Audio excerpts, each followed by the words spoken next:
केंद्र सरकार दिए बुद्धि घोषणा पर एवं उड़ीसा राज्य सरकार महंगा भत्ता वृद्धि करछंती। वीडियो को संपूर्ण देखंतु जहाँ फल आप संपूर्ण वीडियो पाई परिबे एवं वीडियो गुटे लाइक कर सहित चैनल को सब्सक्राइब कर रखंतु जहाँ फल आप लेटेस्ट वीडियो सब प्रथमे पाई परिबे। आसंतु संपूर्ण खबर उपरे नजर पकेबा।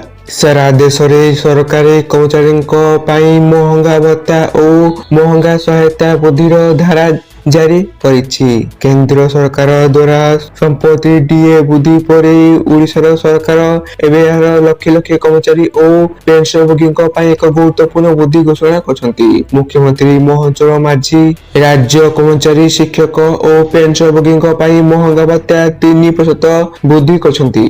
तेणु उड़ीसा सरकार कर्मचारी डीए 55 रु 58% को वृद्धि करछंती। नुआ हार लागू हेबा सहित राज्य सरकार डीए एवं केंद्र सरकारी कर्मचारी सहित समान। एही वृद्धि 1 जुलाई 2025 रु कार्यकारी हेबा।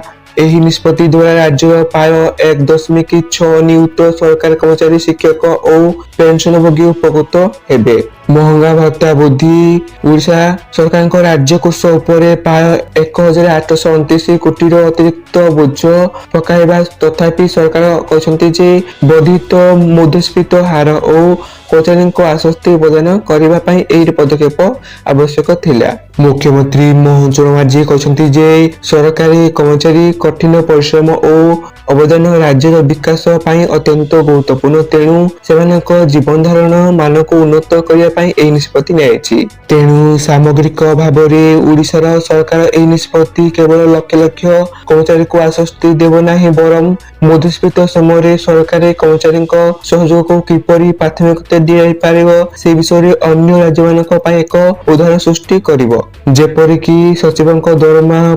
2,25,000 पुराना डीए 12,34,150 नुआ डीए 13,500 दरम वृद्धि 6,750 टका को वृद्धि रही। सूचना आपण वीडियो को सब देखते धन्यवाद।